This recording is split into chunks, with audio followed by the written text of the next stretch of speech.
سفر شام کی رودات سناؤں کیسے؟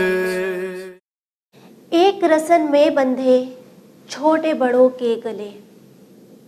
برسرے دربار سب اس طرح لائے گئے۔ کوفے کے دربار میں آل ستمگار میں ایک تماشا سا تھا اہل ستمگار میں۔ جی ہاں ویورز، اس بات سے ہم تمام واقف ہیں کہ کوفے کو دلہن کی طرح سجایا گیا تھا۔ کیوں سجایا گیا تھا؟ کس کا تماشا بنانے کے لیے سجایا گیا تھا؟ اسیران کربلا کا تماشا بنانے سجایا گیا تھا۔ وہی کوفہ جہاں پہ امام علی علیہ السلام کی اتنی عزت تھی، جہاں بیبیاں شہزادیاں تھیں، وہی کوفہ میں آج بیبیوں کا تماشا بنایا گیا۔ سر کھلے انہیں دربار میں لایا گیا۔ ویورز، عاشورہ کے دن امام حسین علیہ السلام نے اپنا سب کچھ قربان کر اسلام کو بچایا، تو مقصد حسین کو زندہ رکھنے بیبیوں نے جو سفر طے کیا، یہ سفر اشک ہے، جرنی آف ٹیئرز۔ کیونکہ ہر قدم ایک نیا مسئلہ، ہر قدم ایک نیا ظلم، ہر قدم ایک نئی پریشانی۔ ویورز، ہمارا بولنا آپ کا سننا بہت آسان ہے، لیکن تصور کرے جس نے ابھی 72 لاشیں دیکھی ہو، اپنوں کو کھویا ہو، اب ان کے سر سے ردائیں چھین لی گئیں، اب انہیں ایک مقام سے دوسرا مقام ان کا تماشا بنا کر انہیں رسوا کر لے جایا جائے گا۔ ہم اس سفر کے بارے میں، سفر اشک کے بارے میں کیا جانتے ہیں؟ کتنے مقامات کے بارے میں جانتے ہیں؟ ہم نے اکثر سنا ہے کہ بیبیوں نے خطبہ دیا، انہیں بازاروں میں لے جایا گیا، لیکن وہاں پر ان کے ساتھ کس طرح کا سلوک کیا گیا؟ وہ کون سی پریشانیاں تھیں جنہیں بیبیوں نے برداشت کیا؟ پروگرام سفر اشک میں ہم ڈسکس کریں گے کہ کربلا سے کوفہ، کوفہ سے شام، شام سے مدینہ جو سفر تھا، وہ سفر کس طرح طویل،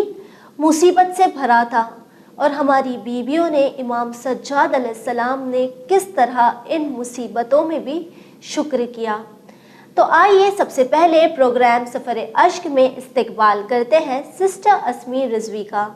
سسٹر سلام علیکم۔ وعلیکم السلام ورحمۃ اللہ وبرکاتہ۔ سسٹر، جہاں ہم بات کر رہے ہیں سفر اشک کی، تو وہی کربلا کی جو کہانی ہے وہ 5 سفر سے بنتی ہے، 5 جرنیز سے۔ سب سے پہلی جرنی جو مولا حسین علیہ السلام نے مدینہ سے مکہ کی طرف کی، مکہ سے کربلا، لیکن کربلا کے بعد کربلا سے کوفہ اور کوفہ سے شام کا جو سفر ہے، یہ سفر ہم اکثر جرنی آف ٹیئرز کہتے ہیں، سفر اشک کہتے ہیں۔ تو اس کی وجہ کیا ہے؟ اعوذ باللہ من الشیطان اللعین الرجیم، بسم اللہ الرحمن الرحیم، الحمدللہ رب العالمین۔ تمام تعریفیں اس پروردگار کے لیے جو عالمین کا رب ہے، وہ رب کہ جس نے ہمیں انسان بنایا اور انسان کو ہی پروردگار عالم نے اشرف المخلوقات قرار دیا ہے۔ انسان کی اشرف المخلوقات یعنی دوسری مخلوقات میں بہترین ہونے کی ایک وجہ یہ بھی ہے کہ انسان کے اندر رحم دلی کا مادہ پایا جاتا ہے، انسانیت جسے کہتے ہیں کہ انسانیت پائی جاتی ہے۔ انسانیت کا تقاضا یہ ہے کہ جب کسی کے غم کو ہم دیکھیں، کسی کو مصیبت میں گرفتار دیکھیں، تو ہمارے دل میں بھی اس کے لیے رحم دلی پیدا ہوتی ہے، ہم اسے تسلی دینا چاہتے ہیں، ہم اسے ڈھارس بندھاتے ہیں۔ اکثر و بیشتر ہم دنیا میں بھی دیکھتے ہیں کہ اگر کوئی ہماری نگاہوں کے سامنے کسی مصیبت میں گرفتار ہے، کسی مصیبت میں پریشان ہے، کسی پریشانی کی وجہ سے، تو ہمارا دل اس کے لیے بھر آتا ہے، ہم اسے تسلی دیتے ہیں، ڈھارس بندھاتے ہیں۔ اور اگر خدا نہ کرے کسی کا کوئی اپنا فوت ہو جاتا ہے، تو انسان اپنی انسانیت کو اس طرح سے پیش کرتا ہے کہ اس کے اس برے وقت میں اس کا ساتھ دینے کے لیے آگے بڑھتا ہے۔ صرف یہی نہیں، حتیٰ کہ دیکھا گیا کہ بڑی بڑی دشمنیاں بھی اگر ہوتی ہیں دلوں میں، تو لوگ اپنی دشمنی کو بھول جاتے ہیں کہ اگر دیکھتے ہیں کسی کا کوئی اپنا فوت ہو گیا، اس سے جدا ہو گیا، کوئی مصیبت بہت بڑی آن پڑی، تو انسان اپنی دشمنی کو فراموش کر دیتا ہے، دشمنی کو بھلا دیتا ہے، کیونکہ یہ انسانیت کا تقاضا ہے۔ لیکن جب ہم نگاہ کربلائے معلیٰ پر کرتے ہیں، کربلائے معلیٰ کے جہاں ایک روز میں 72 جنازے، ہم دیکھتے ہیں کہ 72 قربانیاں کس طرح سے بارگاہ خداوندی میں پیش کی گئی، وہاں پر ایک روز میں بھرا گھر لٹ گیا فاطمۃ الزہرا سلام اللہ علیہا کا، لیکن وہاں پر ہم نے دیکھا کہ مولا حسین کے خانوادے کے جو بقیہ افراد تھے جو ابھی حیات ہیں، انہیں کیا کسی نے تسلی دی؟ کیا انسانیت کے ناطے کوئی آگے بڑھا کہ کسی نے ڈھارس بندھائی ہو، کسی نے یتیموں کو سہارا دیا ہو؟ نہیں، بلکہ ہم دیکھتے ہیں کہ وہاں پر وہ افراد کہ جن کے اپنے مارے جا چکے ہیں، ابھی جنہوں نے اپنوں کے جنازے دیکھے ہیں، ابھی جنہوں نے بڑے بڑے غم کو دیکھا ہے، انہیں کوئی ڈھارس بندھانے والا نہ تھا، بلکہ دشمنی اتنی زیادہ عروج پر تھی۔ بعد شہادت مولا حسین علیہ الصلاۃ والسلام، یہ خانوادہ امام حسین کے جو افراد تھے جو باقی تھے، انہیں بہت زیادہ اذیتیں دی گئی ہیں۔ ڈھارس دینا، تسلی دینا، رحم کرنا یہ تو بہت دور کی بات تھی، بلکہ انہیں مزید ان کے غم میں اضافہ کیا گیا ہے۔ کربلا کا وہ دن روز عاشوراء ہو یا اس کے بعد سے ہم دیکھتے ہیں معاملات، حتیٰ کہ یہ طے پایا گیا کہ اب اس قافلے کو ہم کربلا سے دیار بدیار پھرائیں گے۔ کوفہ لے جانا تھا، کوفہ سے شام کا سفر، یعنی یہ سفر کہ جہاں ہجوم عام رہا، جہاں پر عام مجمع تھا اور دربدری ہے، بے پردگی ہے، کھلے ہوئے سر ہیں بیبیوں کے، کھانا اور پانی نہیں دیا جا رہا ہے، اگر دیا جاتا ہے تو فقط اتنا کہ یہ زندہ رہیں تاکہ ہم ان پر مصیبت اور زیادہ ڈھا سکیں۔ یعنی ہر لمحہ ہم دیکھتے ہیں کہ بس غم ہیں، مصیبتیں ہیں، شہداء کے سر نیزوں پر بلند ہیں، اور ان کے اپنے ان سروں کو دیکھتے ہیں، ان کے غم میں اضافہ ہوتا ہے، وہ غم تازہ ہو جاتا ہے۔ یعنی کوئی لمحہ ایسا نہ تھا کہ جہاں پر اہل حرم کو ان کی اس اسیری کے عالم میں ذرا سی راحت ملتی، بلکہ مزید ہر لمحہ اس غم میں اضافہ ہی کیا گیا۔ ظالم نے اپنے ظلم میں اور اضافہ کیا ہے۔ یہی وجہ ہے کہ ہم اس سفر کو جو کوفہ سے لے کر شام تک کا پورا سفر ہے، اسے سفر اشک کہتے ہیں، آنسوؤں کا سفر، کہ اس میں فقط اگر کچھ تھا تو غم تھا، آنسو تھے اور کچھ نہ تھا۔ بالکل ٹھیک کہا آپ نے سسٹر کہ یہ وہ سفر ہے جہاں پر اس وقت جب بیویوں کے ساتھ رحم دلی کے ساتھ پیش آنا چاہیے تھا، اسی وقت ہم دیکھتے ہیں کہ امام حسین علیہ السلام کی 4 سالہ سکینہ کو تماچے لگائے گئے۔ جس بی بی کے گھرانے میں قرآن نازل ہوا ہو، ان کے سر سے چادریں چھین لی گئی اور اب انہیں در بدر پھرایا جائے گا۔ تو وہیں اگر ہم بات کریں کوفہ کی، تو ایک انسان جس جگہ کافی عرصے رہا ہو، جہاں لوگ انہیں پہچانتے ہو، ان کی عزت کرتے ہو، ان کا احترام کرتے ہو، اب اسی جگہ پر انہیں لانا، انہیں رسوا کرنا، انہیں مزید تکلیفیں دینا، اور ہم کس کی بات کر رہے ہیں؟ ہم بات کر رہے ہیں رسول خدا صلی اللہ علیہ وآلہ وسلم کی نواسے کی۔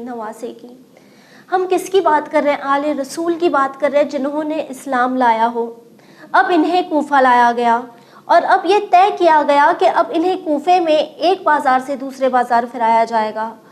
تو وہیں جب اہل حرم کوفہ پہنچے، کوفہ کی دہلیز پر پہنچے، تو یہاں پر کس طرح کی تیاریاں تھیں، ابن زیاد ملعون نے کس طرح انتظام کیا تھا، اور ساتھ ہی جب اب یہ قافلہ کوفے کے لیے روانہ ہوا تو کتنے لوگ تھے؟ سب سے پہلے اس بات کا ذکر کرنا چاہوں گی کہ جب یہ قافلہ اسیروں کا پہنچا ہے کوفہ کے نزدیک تھا، اور کوفہ مطلب پہنچنے والا ہے، تو اس میں جو افراد تھے وہ ان کی تعداد 64 سے 84 تک بتائی جاتی ہے، یعنی 64 سے 84 تک کی تعداد بتائی جاتی ہے، یعنی ٹوٹل افراد جو تھے، یعنی اس میں ہیں، عورتیں ہیں، بچے ہیں، ان کی ٹوٹل تعداد بتائی جاتی ہے۔ اور جب یہ قافلہ پہنچا اسیران اہل حرم کا، تو معاملہ یہ تھا کہ اس وقت کوفہ سے جب قریب ہو گئے ہیں، سورج ڈوب چکا تھا اور اندھیرا چھانے لگا تھا، لہٰذا یہ حکم تھا کہ اس قافلے کو دن کی روشنی میں لایا جائے تاکہ لوگ اس قافلے کا تماشا دیکھ سکیں، ان کی رسوائی ہو سکے۔ اور یہی وجہ تھی کہ جب سورج ڈوب چکا ہے تو رات بھر کے لیے اس قافلے کو روکا گیا ہے بیرون کوفہ کے باہر، اور وہاں پر خیمے بھی لگائے گئے کہ وہاں روکا جائے۔ لیکن معاملہ یہ دیکھیے کہ یزیدی لشکر کے افراد ان خیموں میں آرام کرتے رہے اور پوری رات اسیران اہل حرم کو خیموں کے باہر رکھا گیا، اور صبح جب ہوئی ہے تو دن کی روشنی میں کوفہ میں داخلہ کیا گیا ہے۔ اب ہم یہ دیکھتے ہیں کہ معاملہ کوفہ کا، کہ جیسا کہ ابھی آپ نے بتایا کہ کوفہ تو وہ شہر تھا کہ کہ جہاں پر مولائے کائنات حضرت علی ابن ابی طالب علیہ السلام نے لگ بھگ 5 سال حکومت کی تھی. یہاں پر بی بی زینب ام کلثوم شہزادیاں تھیں. انہیں لوگ شہزادیاں جانتے تھے, بہت ہی عزت کرتے تھے. آپ تعلیم دیا کرتی تھیں, یتیموں کی سرپرستی بھی کیا کرتی تھیں.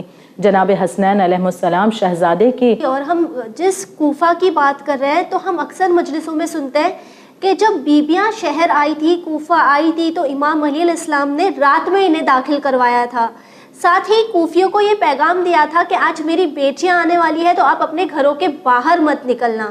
اب اسی کوفہ میں ابن زیاد صبح کے سورج کا انتظار کر رہا ہے تاکہ دن میں وہی شہزادیوں کا تماشا بنایا جائے. یہ چاہتا تھا کہ یہ سیاسی فائدہ بھی ہمیں پہنچے اور انہیں ہم تماشا بھی بنا کر ان کا ہم پیش کر سکیں کہ کوئی کل ہماری حکومت کے خلاف سر نہ اٹھا سکے. اور یہ تمام تاراجی کو یہ عام کرنا چاہتا تھا, اور اس نے دن کے اجالے میں خانوادہ اہل حرم کو اس طرح سے داخل کیا ہے کوفہ میں. اب دیکھیں کوفہ کئی معاملات ایسے تھے جس کے بنا پر مصائب آل محمد کے لیے بہت حساس بن چکا تھا. پہلی وجہ تو یہی تھی کہ یہاں مولائے کائنات کی حکومت رہی اور یہاں پر شہزادیاں بن کر آئی تھیں, آج قیدی بنا کر لائی جا رہی ہیں. یہاں پر تعلیم دوسروں کو دی تھی, بی بی نے قرآن کی تعلیم دیتی تھی, سرپرستی کی ہے یتیموں کی. لیکن آج عالم یہ تھا کہ سر پر ردا نہ تھی اور بغیر مخنا چادر کے یہاں پر ایک قیدی کی مانند لائی جا رہی ہیں. دوسری بڑی وجہ کہ جو مصائب کو اور زیادہ تازہ کر رہا تھا, غم میں اضافہ کر رہا تھا اہل حرم کے,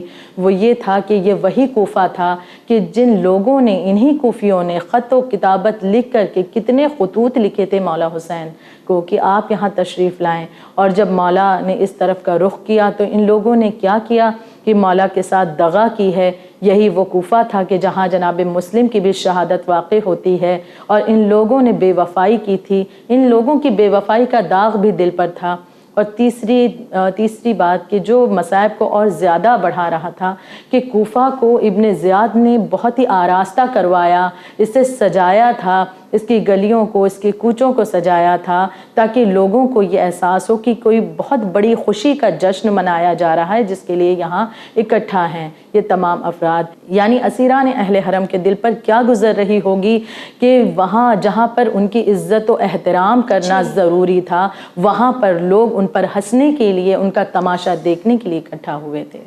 ابن زیاد نے کوفے میں ایک سیلیبریشن کا, ایک جشن کا ماحول بنا دیا تھا. اگر ہم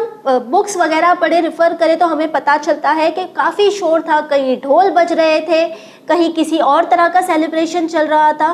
تو اس وقت جہاں بیویوں کو اسیر کیا گیا تو ان حالات میں جہاں بات کرنا مشکل تھا تو وہیں پر بغیر کسی خوف کے اپنی بات کو رکھنا, کوفیوں کو احساس دلانا, کیا اس چیز کی کوئی مثال ملتی ہے؟ ابن زیاد نے 1000 سپاہیوں کو معین کیا تھا کہ کوفہ میں کوئی حمایت آل محمد میں آواز کو بلند نہ کرے اور کوئی ہنگامہ نہ ہونے پائے. یعنی یہ جانتا تھا کہ کوفہ میں دوستداران اہل بیت بھی رہتے ہیں, تو کہیں ایسا نہ ہو جائے کہ اہل حرم کو, جو کہ یہ جانتا تھا کہ کس عالم میں یہ لا رہا ہے, کس طرح سے لا رہا ہے, بے پردہ کر کے بیبیوں کو لایا جا رہا ہے, اور اتنی مظلومیت میں کہ امام سجاد کو توقع بیڑیوں میں, سلاسل میں جکڑا گیا ہے, اور اس عالم میں یہ لا رہا تھا. تو اسے ایک یہ بھی خوف تھا کہیں نہ کہیں کہ ایسا نہ ہو کہ کوئی دوستداران اہل بیت کا مجمع اکٹھا ہو جائے اور کوئی ہنگامہ برپا ہو. اس لیے اس نے 1000 سپاہیوں کو معین کر رکھا تھا جو شہر کے کونے کونے میں پھیلے ہوئے تھے, اور یہاں تک کہ یہ نگرانی کر رہے تھے کہ کہیں پر کسی طرح سے کوئی ہنگامہ نہ ہو. اب یہاں پر ہم دیکھتے ہیں کہ اسی عالم میں کہ جب قافلہ ایمانی اہل حرم کا یہ قافلہ داخل ہوتا ہے کوفہ میں, کہ سیلیبریشن کا ماحول ہے, بہت ہی زیادہ سجایا گیا ہے, آراستہ کیا گیا ہے راستوں کو بھی, اور وہاں پر شور بھی بہت زیادہ ہے کہ بات ایک دوسرے کی سنائی نہیں دے رہی. لیکن اس مجمع میں بھی ہم دیکھتے ہیں کہ تاریخ میں ہمیں ملتا ہے کہ کئی خطبے اہل حرم نے دیے ہیں. کہیں ہمیں جناب زینب کا بھی خطبہ ملتا ہے, جناب ام کلثوم کا بھی خطبہ ملتا ہے, جناب سید سجاد کا بھی خطبہ تاریخ میں پایا جاتا ہے, بی بی فاطمہ کبریٰ کا خطبہ. یہاں پر میں ایک مثال بی بی ام کلثوم کے خطبے کی دینا چاہوں گی کہ اس قدر شور تھا.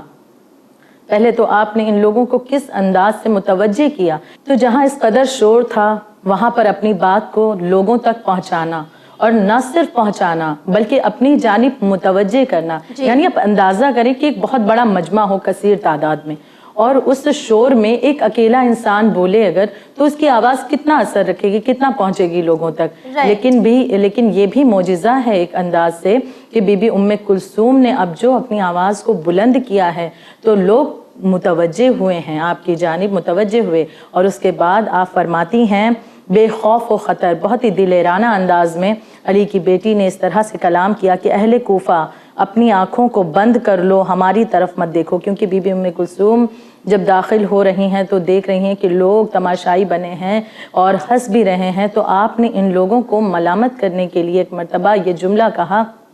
کہ اہل کوفہ اپنی آنکھیں بند کر لو, ہماری طرف مت دیکھو. کیا تمہیں خدا اور رسول سے شرم نہیں آتی کہ حرم رسول خدا کی بے پردگی کا تماشا دیکھ رہے ہو؟ یعنی پہلے تو آپ نے اس انداز سے ان لوگوں کو ملامت کیا ہے. یعنی ایک خوف کا ماحول ہونا چاہیے تھا کہ اتنا بڑا مجمع ہے ہم کیسے کہیں, لیکن بی بی ام کلثوم کیا دلیرانہ انداز سے ان لوگوں کو للکار کر یہ باتیں کہہ رہی ہیں. پھر مزید آپ نے اپنی باتوں کو اس طرح سے پیش کیا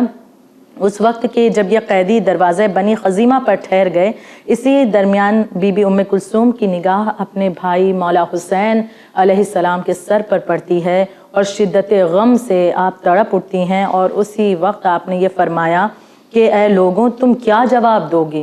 جب رسول خدا تم سے پوچھیں گے کہ تم نے میری عطرت و اہل بیت کے ساتھ کیا سلوک کیا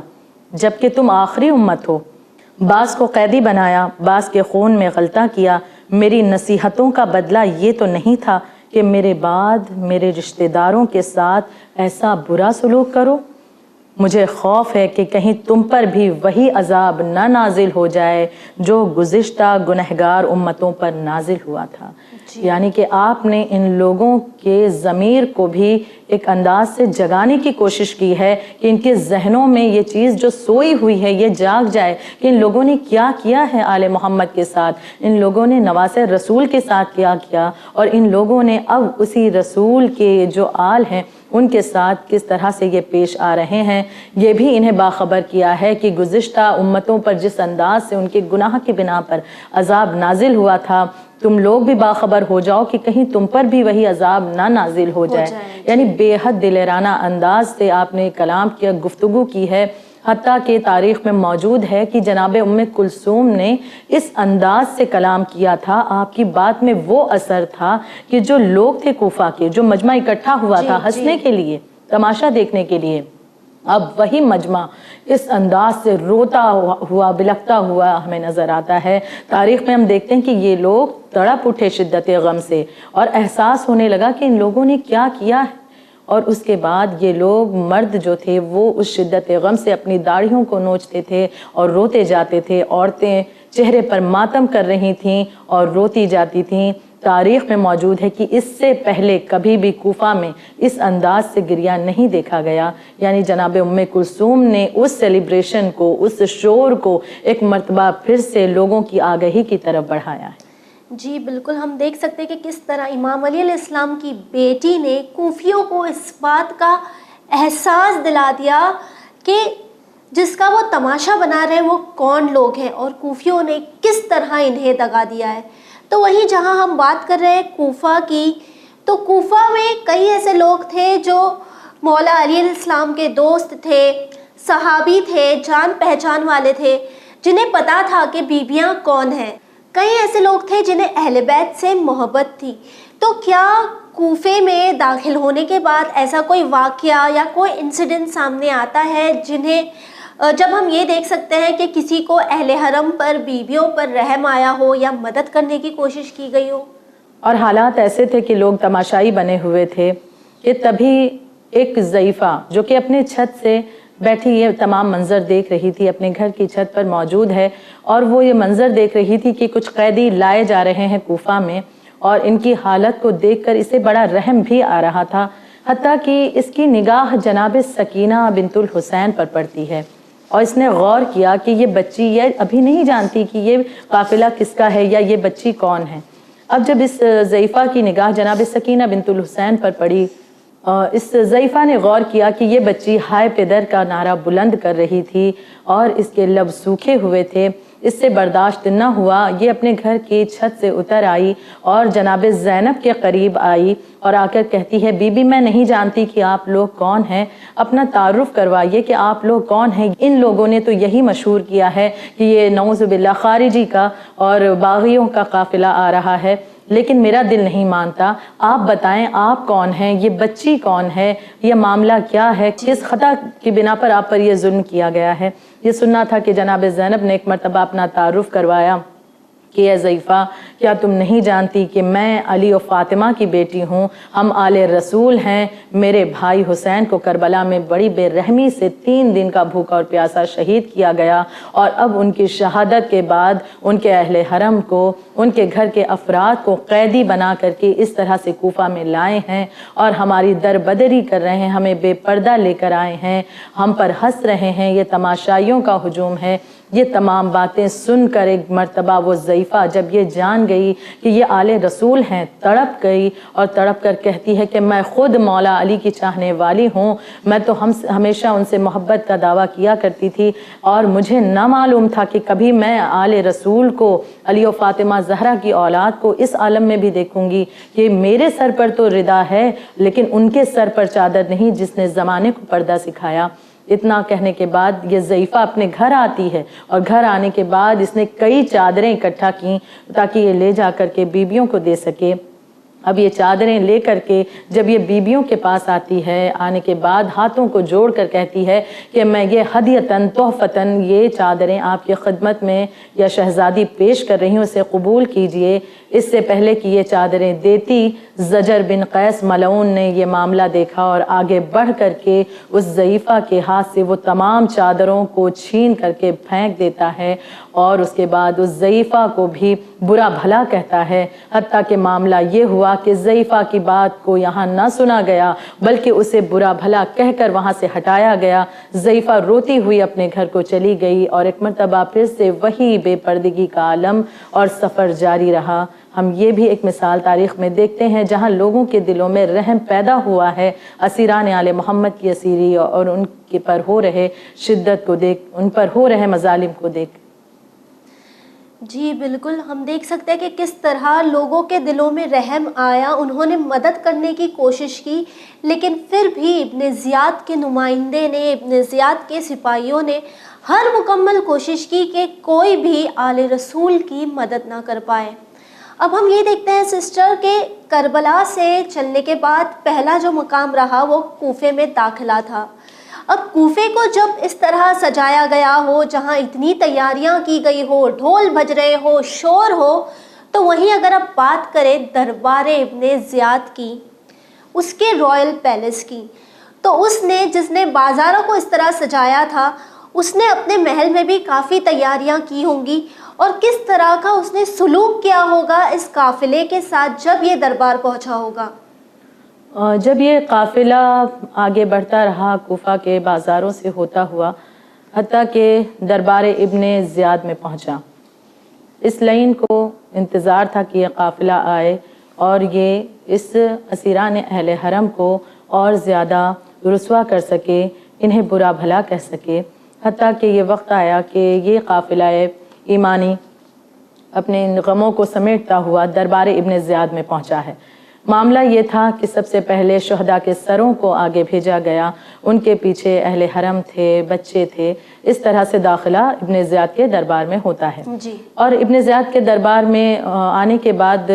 ہمیں بہت سی تاریخ میں واقعات ملتے ہیں کہ کس طرح سے گفتگو ہوئی ہے، کیا باتیں ہوئی ہیں، جن کو کچھ مختصر طور پر پیش کرتی چلوں کہ جب ابن زیاد نے دیکھا کہ یہ پورا قافلہ ایمانی اہل حرم اسیران اہل بیت پہنچ چکے ہیں دربار میں، تو ایک مرتبہ اس کی نگاہ جناب زینب پر پڑتی ہے اور یہ پوچھتا ہے کہ یہ کون ہے، یہ کون ہے؟ تو اب جواب یہ ملتا ہے، بتانے والوں نے بتایا کہ یہی تو زینب بنت علی ہیں۔ اب یہ سن کر کے ایک مرتبہ ابن زیاد جناب زینب کی طرف مخاطب ہو کر کہتا ہے کہ خدا کا شکر ہے جس نے تم لوگوں کو رسوا کیا، تمہاری بدعتوں کو جھٹلایا۔ تم نے دیکھا خدا نے تمہارے بھائی کو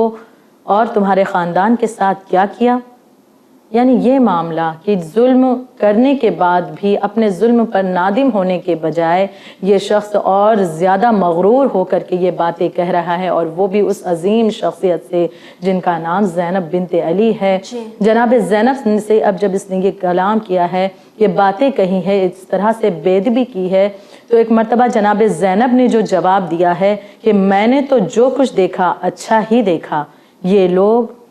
ایسے لوگ تھے جن کے لیے اللہ نے شہادت لکھی ہے، شہادت کو معین کیا ہے۔ یعنی جناب زینب نے بہت ہی دلیرانہ انداز میں اس بات کو پیش کیا، یعنی یہ ملعون اس بات کو بتانا چاہتا تھا مجمع دربار عام میں کہ لوگوں کو یہ احساس ہو کہ نعوذ باللہ مولا حسین غلطی پر تھے اور انہوں نے جو کیا اللہ نے اس کی سزا دی، نعوذ باللہ۔ لیکن یہاں پر یہ کہتا ہے کہ دیکھا کہ خدا نے کیا کیا ان کے ساتھ، تو بلکہ اس بات کو ہی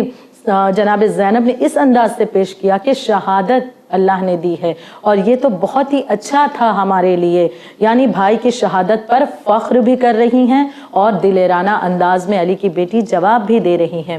اور یہاں تک کہ باتیں گفتگو اور بھی آگے بڑھتی ہے، بہت ہی بہادری کی شجاعت کے انداز میں جناب زینب نے اسے جواب دیا، حتیٰ کہ یہ بوکھلا اٹھا ان جوابات کو سن کر کے۔ اس نے امام سجاد کی طرف اب مخاطب ہو کر کے کلام کیا، اور اب امام سجاد نے بھی اسے ایسے جوابات دیے ہیں کہ یہ وہاں پر اس کا غصہ بہت زیادہ بڑھ چکا تھا۔ یہ ایک مرتبہ حکم دیتا ہے کہ امام سجاد کو قتل کر دیا جائے یہیں پر۔ جناب زینب اسی وقت فوراً اٹھتی ہیں اور کہتی ہیں کہ خبردار میرے بھتیجے پر آنچ نہ آنے پائے۔ یہاں تک کہ جناب زینب اپنے بھتیجے کی دفاع کے لیے بولتی ہیں کہ اگر شہید کرنا ہے تو پہلے مجھے شہید کرو، پھر میرے بھتیجے کو شہید کرنا۔ یہ ظالم اپنے ظلم سے باز آیا، یہ خاموش تو ہو گیا، لیکن ایک مرتبہ امام سجاد نے فرمایا کہ تو ہمیں شہادت سے ڈراتا ہے، شہادت تو ہماری میراث ہے، شہید ہونا تو ہمارے لیے باعث فخر ہے۔ یعنی اس کے وہ تمام جملے جو یہ سوچ کر کے یہ ادا کر رہا تھا کہ جس سے اس دربار کے لوگوں پر میرا اور زیادہ اثر ہوگا، یہ لوگ میری طرف متوجہ ہوں گے، لیکن اس کا برخلاف ہو گیا، اس کا بالکل الٹ ہوا کہ لوگ یہاں پر اسیران اہل حرم کی باتوں کو سن کر کے اور زیادہ متاثر ہونے لگے ہیں۔ جی بالکل بالکل صحیح کہا آپ نے۔ ہم یہ دیکھ سکتے ہیں کہ کس طرح بی بی زینب، جنہیں ہم عالمہ غیر معلمہ کہتے ہیں، وہ بی بی زینب جو وقت وقت پر مولا عباس بنی ہو، چاہے پھر وہ شام غریبہ کی رات میں مقتل میں جا کر بچوں کو ڈھونڈنا ہو، تو وہیں دربار ابن زیاد میں امامت کی کڑی کو بچانا ہو یا مقصد حسین کو زندہ رکھنا ہو، تو وہیں اگر بات کریں ملعون کی، ابن زیاد کی، تو اتنا ظلم ڈھانے کے بعد، بیویوں کو اسیر کرنے کے بعد، سر سے ردا چھیننے کے بعد بھی اس ظالم کو چین نہیں آیا کہ اب اس نے حکم دے دیا کہ انہیں زندان میں قید کر لیا جائے۔ اگر ہم بات کریں سسٹر شام کے زندان کی، تو ہم اکثر مجلسوں میں شام کے زندان کے بارے میں سنتے ہیں، ہمیں پتہ ہے، لیکن سفر اشک میں زندان کوفہ تیسرا مقام رہا۔ جیسے ہم نے دیکھا کہ پہلا کوفے میں داخلہ رہا، دوسرا ابن زیاد کا دربار رہا، اب انہیں زندان کوفہ میں قید کیا گیا۔ تو اب زندان کے بارے میں بتائیے۔ دربار میں جیسا کہ ابھی ہم نے گفتگو کی کہ دربار میں جو باتیں ہوئیں، جو گفتگو ہوئی اہل حرم کے درمیان اور ابن زیاد ملعون کے درمیان، تو ان باتوں سے یہ بوکھلا اٹھا تھا، کیونکہ اب اسے یہاں پر اپنی شکست نظر آ رہی تھی کہ جو کچھ میں کہہ رہا ہوں میری باتوں کا اتنا اثر نہیں ہو رہا، اور یہ باتیں اہل حرم کی زیادہ پر اثر ہو رہی ہیں لوگوں کے دلوں میں۔ اس نے ایک مرتبہ اس بات سے بوکھلا کر کے حکم دیا کہ انہیں قید کر دیا جائے، اور کوفہ کے زندان میں انہیں قید کرنے کے لیے اس نے بھیجا ہے، روانہ کیا۔